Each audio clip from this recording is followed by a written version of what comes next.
Continuamos en Contexto Global, la franja de France 24 en la que actualizamos las principales noticias del día. Soy Valentina Torres Sánchez, vamos a revisar los titulares. Donald Trump y Xi Jinping se declararon satisfechos tras la llamada de este viernes en la que el estadounidense aseguró acordaron un marco bilateral para que TikTok siga operando en la Unión Americana. El republicano precisó posteriormente que aún no se ha determinado lo que cobrará su gobierno por permitir el funcionamiento. El presidente de Ecuador, Daniel Noboa, convocó una consulta popular para determinar si se conforma una asamblea constituyente para reformar la Carta Magna. Además, un referendo para decidir sobre la reinstalación de bases extranjeras. El mandatario argumenta su intención de endurecer la guerra contra el crimen. A 40 años del catastrófico terremoto que golpeó México en 1985, las autoridades realizaron un macrosimulacro nacional. En esta ocasión, 80 millones de mexicanos recibieron una alarma sísmica en sus teléfonos móviles con vibración y sonido. 8,1 millones de personas participaron en la actividad con un promedio de evacuación de 65 segundos. $100,000 por año deberán pagar las empresas que quieran contratar profesionales extranjeros en Estados Unidos. Con esta medida, el presidente Donald Trump busca incentivar la contratación de estadounidenses en campos especializados que van desde la ingeniería hasta la medicina. Ampliamos en directo, DC.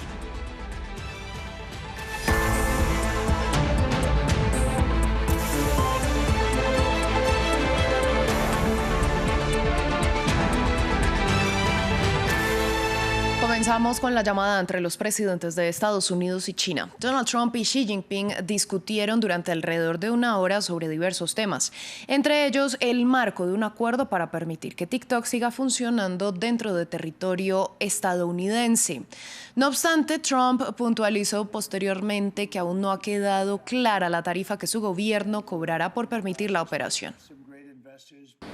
El futuro de la red social TikTok en Estados Unidos ha estado en el aire durante mucho tiempo, pero según lo que Donald Trump calificó como una llamada telefónica productiva con el presidente de China, se han logrado algunos avances importantes en un posible acuerdo. Fue genial, tuve una gran llamada con el presidente Xi y como saben aprobamos el acuerdo de TikTok y estamos en el proceso. Tenemos algunos grandes inversores, algunos de los más grandes del mundo, inversores estadounidenses, grandes personas y esperamos cerrar ese trato. We look forward to getting that deal closed. Debido a las preocupaciones en materia de seguridad y vigilancia sobre los datos de los usuarios estadounidenses, Washington aprobó el año pasado una ley que obliga a TikTok, gestionada por la empresa matriz china ByteDance, a vender sus operaciones en Estados Unidos o arriesgarse a desaparecer de la red. En respuesta, ByteDance ha expresado su voluntad de negociar y mantener sus aproximadamente 170 millones de usuarios en Estados Unidos. Agradecemos al presidente Xi Jinping y al presidente Donald Trump por sus esfuerzos para preservar TikTok en Estados Unidos. ByteDance trabajará de acuerdo con las leyes aplicables para garantizar que TikTok siga estando disponible para los usuarios estadounidenses a través de TikTok US. Ni Trump, ni Xi, ni TikTok han dado detalles sobre lo que podría incluir el posible acuerdo. La postura del presidente estadounidense sobre la red social ha cambiado desde que volvió a la Casa Blanca. El republicano ha retrasado varias veces la fecha límite para la venta. La última está estipulada para el 16 de diciembre. Además, el destino de la aplicación se ha visto envuelto en una espiral de aranceles entre Washington y Beijing, que ha tensado las relaciones entre las dos principales economías del mundo. Hablamos ahora de la guerra en Gaza. Una fuerza sin precedentes es la amenaza del ejército israelí en su ampliación de la ofensiva en Ciudad de Gaza. Este viernes Israel bombardeó infraestructura que atribuye a Hamás, mientras que los palestinos desplazados denuncian que no tienen medios para huir. El ejército israelí cifra en 480.000 los palestinos que ya han abandonado la principal zona urbana del enclave desde principios de septiembre. Samuel Salgado Castro tiene los detalles. El ejército israelí intensificó su ofensiva en la ciudad de Gaza, bombardeando infraestructura de Hamás y avanzando hacia el corazón de la ciudad bajo amenazas y advertencias a la población civil. Promete actuar aún con más fuerza. El ejército israelí seguirá operando con una fuerza sin precedentes contra Hamás y el resto de las organizaciones terroristas.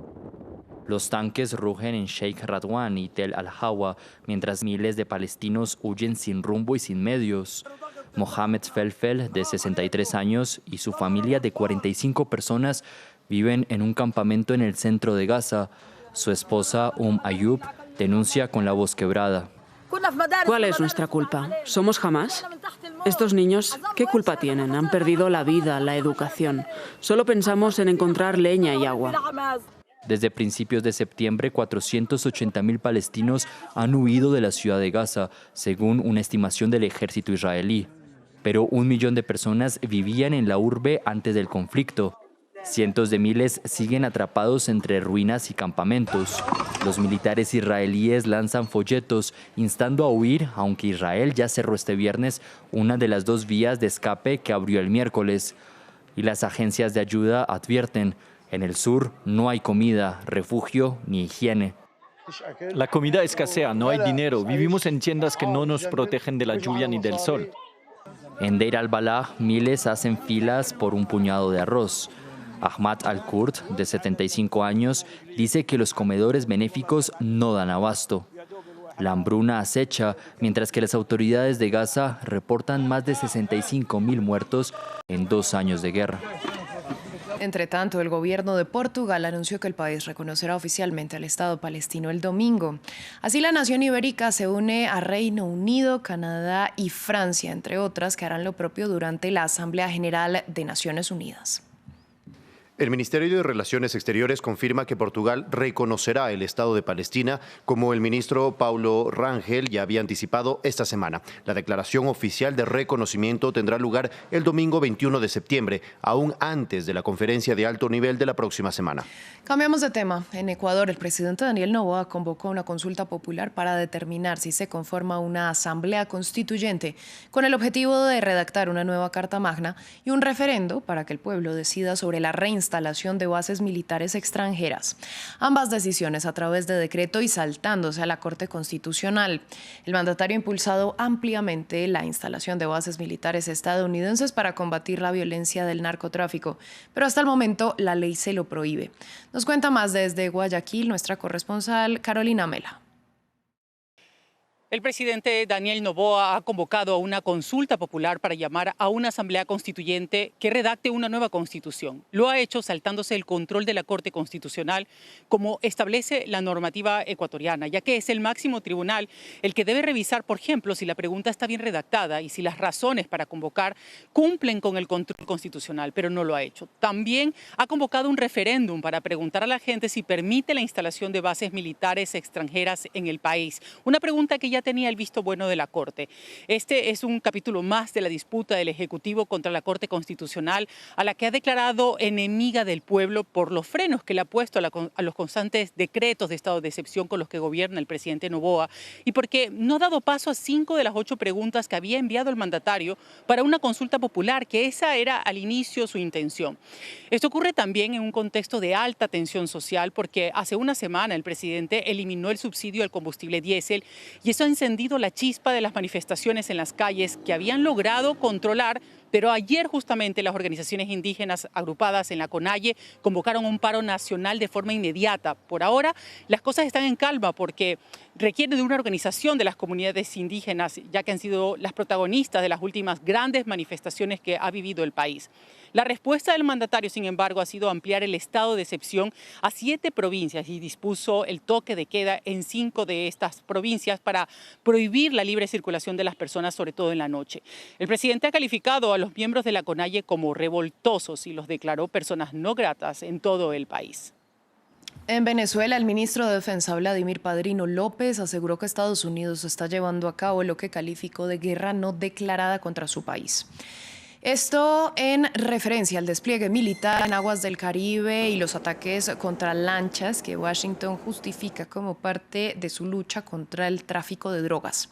El funcionario venezolano pidió a la comunidad internacional que esté pendiente de la situación contra Venezuela y el gobierno solicitó una investigación de la ONU sobre los recientes ataques.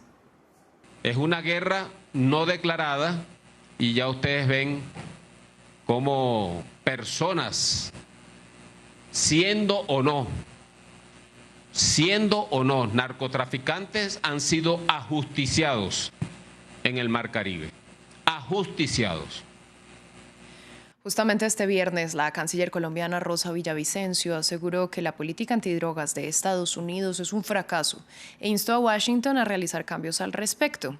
Esto la misma semana en que la Unión Americana retiró a Colombia de su lista de países que luchan contra el narcotráfico.